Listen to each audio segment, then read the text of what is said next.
After another mass shooting, new calls for change. Our current laws are simply not enough. Governor Abbott takes action, but hear why some state lawmakers say he needs to do more. The search for solutions to prevent mass shootings has some looking to Washington. So should we look at background checks? Are there circumstances we ought to require them that we don't now? We ought to look at that. We ask one Texas congressman what he will do and what he won't. Hello, and thank you for joining us for State of Texas. I'm Phil Prazen.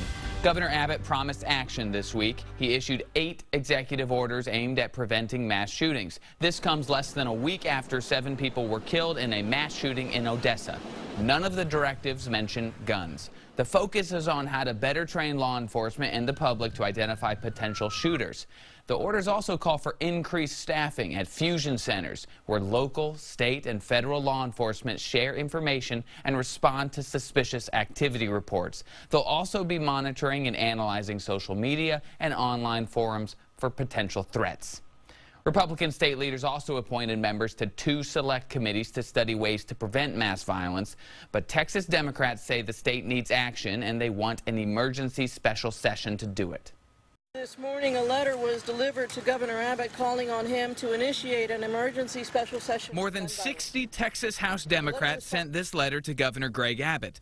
Also, they held press conferences in 5 different cities around the same time to turn up the volume. Our current laws are simply not enough.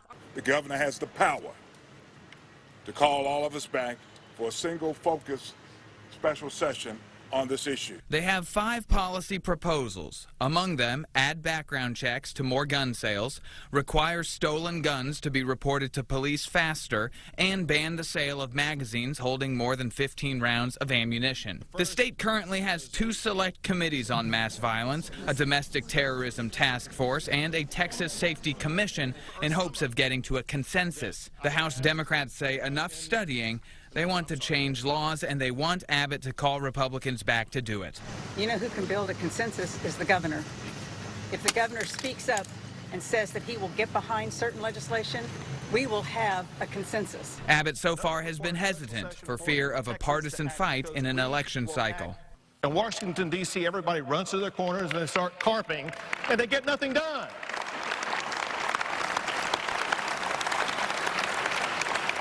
Texas is different. Our goal is not to go to Austin, Texas, and for people to fight with each other. Our goal is to make sure that we find strategies of laws that we can pass that will make Texas safer. An Abbott spokesman tells me the Democrats' ideas are on the table for discussion. It's just not happening on a timeline that Democrats want. While some push for state lawmakers to take action, others are turning their eyes to Washington and calling on Congress to do it. Joining us now is Congressman Mac Thornberry, a Republican who represents parts of North Texas and the Panhandle. Thanks for joining us. I appreciate it. Thanks for having me. Can we start first with just, I guess there have been 2 mass shootings in Texas. Just because it's current events, I want to get your thought on it. One was in El Paso, one was in Odessa. Odessa is a town that's very similar to towns in your neck of the woods. What do your constituents want when they see that kind of news? What do they want you to do? I think they, like most of us, grapple with understanding how this can happen. And obviously, if it can happen in El Paso and Odessa, it can happen anywhere.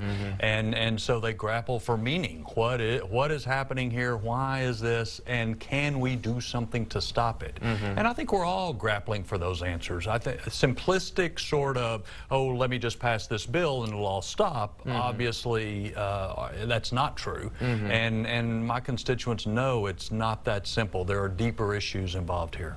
Would you like to see anything happen when it comes to, you know, major national policies that you would like to vote on in the House? Well, I think we always ought to look at the circumstances of these shootings and examine our laws to see if something can be done. For example, a few years ago when the church shooting down outside San Antonio occurred, one of the things we discovered is the military was not reporting violations of the military criminal code to the National Data Bank. And so we fixed that. And then it turns out state and local governments weren't either, and so something came of it that was useful in enforcing the current law. So I think we always ought to look and see if something needs to be adjusted.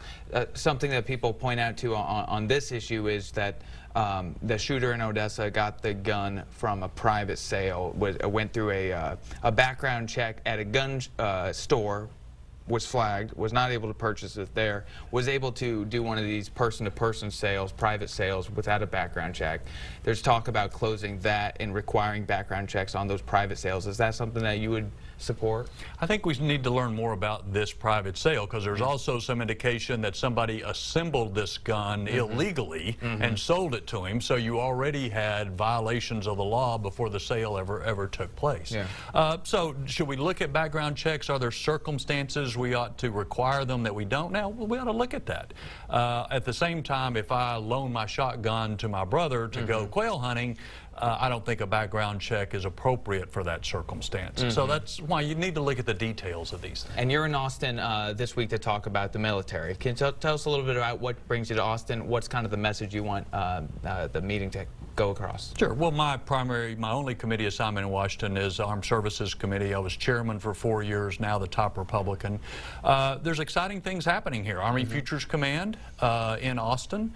And it's a unique combination to have Fort Hood close, to have the university here, but also the high-tech community, which, and that combination is a unique thing. I was here a year ago as it was beginning to get stood up, and now checking on the progress a year after that. We've heard this week that there's been talk about some military funding be diverted from the bases to the border wall effort from the president.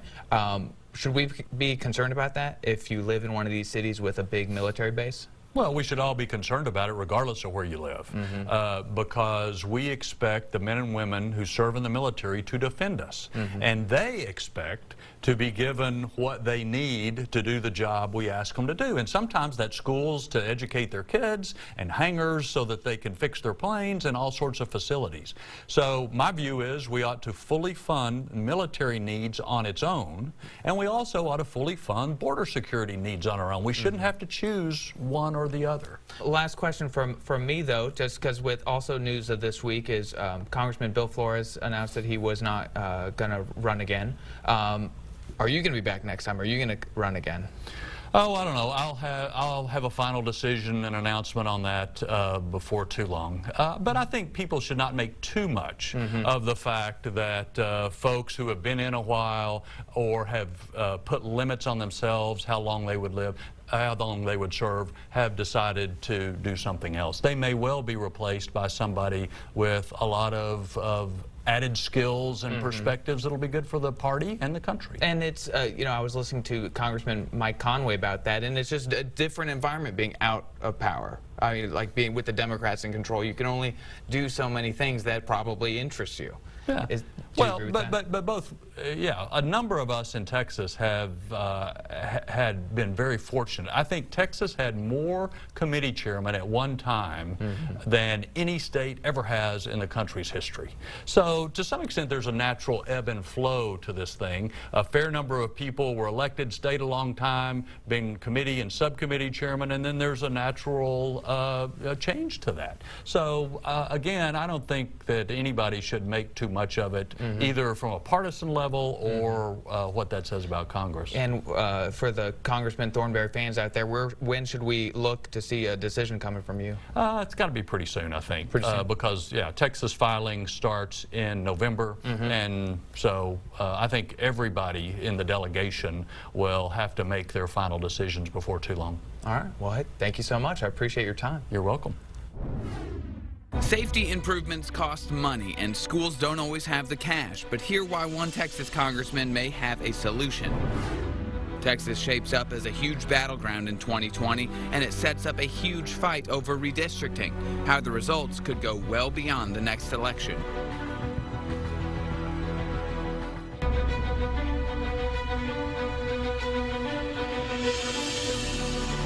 A Texas congressman pushes to give school districts federal money for campus security. Republican Roger Williams says his School Violence Prevention and Mitigation Act would give $2 billion in grants. The money could help schools pay for safety improvements like those made at Santa Fe High School after last year's deadly shooting. As a nation, we already invest the time and resources to protect so many other areas of our community. We protect airports, government buildings, and high-profile politicians. Why do we not place a similar value on our school buildings, where every day the future of our nation goes to learn and develop? Williamson's bill would also expand a program to install silent alarm systems in schools to directly alert law enforcement. It was created after the Parkland school shooting in Florida. The bill is still in committee. Another Texas Republican announced plans to leave Congress. Representative Bill Flores says he will not run for re-election. His district includes Waco, College Station, and parts of Austin. He serves on the House Budget Committee and on Energy and Commerce. Flores said he will return to the private business sector and plans to spend more time with his family. Flores is the 5th Republican congressman to announce he will not seek re-election. Michael Conaway, Pete Olson, Kenny Marchant, and Will Hurd all plan to leave Congress. It's one of the biggest battles in Texas politics, and now lawmakers want you to weigh in on redistricting. And so we have to travel the state to get the feedback about what should happen. How you can have your say about drawing the lines that will shape the future of Texas.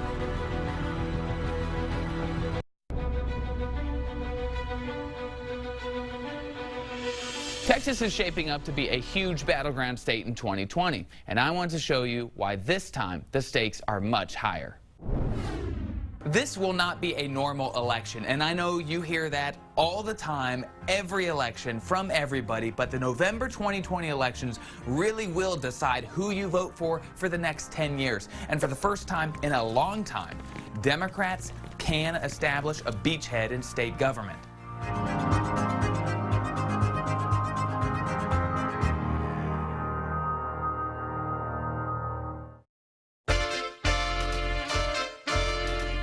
Every 10 years, the United States government counts who lives where. It's called the United States Census, and the lawmakers you elect for the 2021 legislative session, which begins in January, will use that census information to redraw the maps for the next 10 years. It's called redistricting, it's complicated, and it is a huge deal. The political party in charge of that process will use it to consolidate, to reinforce, and to gain more power over the other political party. Take this, for example. If you have 9 people, 5 are red, 4 are blue, you can make the party with fewer people have more districts, or vice versa. The more districts one party controls, the more votes and the more power that party will have. Texas redistricting is always mired in lawsuits over what kind of people won and what kind of people lost. But one big difference this year is the Supreme Court, in multiple rulings, allowed one political party to draw the other out of power, as long as they don't hurt minorities in the process. So here's why this election is so very important in Texas. There's a chance the Texas Democratic Party will be able to take over the Texas House. That will completely shift the conversation around redistricting from Republicans completely dictating the process to something where Democrats have around half of the say. They're looking at the maps, and you're an incumbent, and you're saying, I want my map to look like this, I want this neighborhood, I don't want that neighborhood, I'm unpopular on that street, I'm unpopular over there, but I'm popular over here. And it's 181 members of the legislature all doing that at the same time.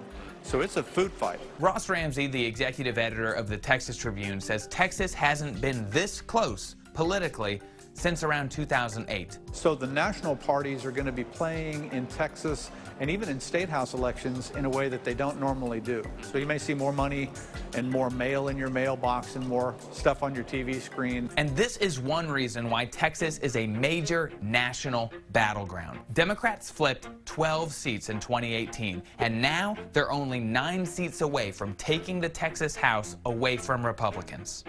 And there were nearly 20 more districts that either voted for the Democratic candidate for U.S. Senate, Beto O'Rourke, or were within 5 percentage points of doing so. Most of those are in the DFW and Houston area. Republicans, of course, want to win back those 12 seats they lost. So now the most important voters in the state are in swing suburban counties like Hays, Williamson, Tarrant, Collin, Denton, and Fort Bend. So like I said before, this election really is more important than the others. Now, nothing could change. Texas Republicans can win and they could consolidate their power for the next 10 years. But even if it's close and the Democrats take the Texas House, well, that changes things for a long time. Senator Don Buckingham is on the Texas Senate Redistricting Committee. She shared her perspective on the process with our Wes Rappaport. Well, we have some preliminary numbers. So roughly, right now, there are always 31 state senators. We represent about 850,000 people. It looks like coming after this next redistricting, we're going to be representing closer to 1 million people, which is way more than any congressman represents. And so that's always interesting. So it looks like this district is going to get bigger. Currently, I cover 17 counties from Bandera to Temple to Abilene. 20,000 square miles of the heart of Texas, and it's just going to keep getting bigger. So it'll be very interesting to see the influx of people coming into the state, the overwhelming majority that come into the urban areas. One of my priorities as redistricting moves forward is to be sure that that rural voice, that voice of Texas, stays. The Texas Senate Redistricting Committee scheduled its first meeting for October 29th at the Capitol, but the Texas House Redistricting Committee will hold hearings this week in Austin and San Antonio to get input from the public. And one of those members on the committee is Austin Democrat Representative Cheryl Cole. Thanks for joining us. Good to see you. So I guess just give me an idea. We're so far out from the actual legislative redistricting process. What's important about these hearings this week? Well, first, you have to understand that there's two big things that have to occur, the census count and an election. But still, we have to draw the maps. And so in that process, we actually draw, the committee will actually draw the maps for the House, for the Senate, for Congress, and for the statewide elected judges. And so we have to travel the state to get the feedback about what should happen. And what do people usually tell you whenever you bring up redistricting in your district, but then also around the state when you talk to other folks? Well, I haven't started traveling around the state yet. That is, I think, in a couple of weeks, so I can't comment on that. But the people that realize that I may have this appointment or that all this is going on, I think with almost a 90% accuracy, they ask me about Congressman Doggett. Really? What's that? Well, it's just, I mean, you know, I'm a Democrat, so I travel in a lot of Democratic circles, and he has been, I don't know what the word, gerrymandered and moved, and his lines just gone crazy. And so they kind of want to understand whether, you know, who that could possibly happen to, how does that happen, and, you know, that's Congress. But they remember that because there were big fights about that. And so Travis County historically, or at least the maps now, you know, they are, it looks like a pizza. You know, in Travis County, we have a lot of lines that come in, grab some Travis County voters, and then expand to other parts of the state. A lot of Democrats have been very frustrated with that because, you know, Travis County is one of the most heavily Democratic areas, but Lloyd Doggett's the only congressman from the area. What's new this year, and then what are you going to do to kind of defend or to make people in Travis County feel better about the way the maps are drawn? Well, I mean, the number one thing you can do is listen. And then you have to talk to your colleagues on the committee, and it's just, you know, it's kind of the sausage-making process of, you know, you're going to need my vote down there, I'm going to need your vote over here, what can we work out? There has never been a Travis County representative, and I think, you know, it's a real honor to be appointed and serve. Is that, do you think, why it does look like it does in Travis County? We haven't had one local person saying, no, you have to keep, you know, they have to make a little more sense than they do now. Well, it's always better to have somebody at the table. Yeah. You know. The last question for me is just, this is such a, you know, redistricting is such a partisan political dogfight on so many different issues. How stressful do you expect this process to be, and do you have any, you know, strategies to kind of stay above the fray? Well, you know, I'm a Democrat, so I don't change that. But I really did enjoy the session, and I enjoy a lot of, you know, bipartisan support. I don't think I would have gotten the appointment without that. And that was just kind of learning how to, you know, talk to the people about what they care about, and then they'll listen to you what you care about. Nice. Awesome. Well, thank you so much for joining us. I appreciate it. All right. Thank you. Thank you. The top candidates to challenge President Trump are coming to Texas. What a new poll shows us about who could have the best chance of winning in the Lone Star State. Later this week, the top 10 candidates for the Democratic presidential nomination will face off in Houston. Now, a new poll gives us an idea of how Texas voters feel about those candidates. The Texas Lyceum poll asked potential Democratic primary voters who they supported. The poll puts former Vice President Joe Biden on the top with 24%. That's 6 points ahead of Texan Beto O'Rourke. He's just ahead of Elizabeth Warren and Bernie Sanders in the poll. Julian Castro and Kamala Harris came in with just 4%, far behind the leaders. The rest of the Democratic field scored in the low single digits. The poll shows Texans split on how they view President Donald Trump. 48% of Texans say the president is doing a good job. 51% say he's doing a poor job.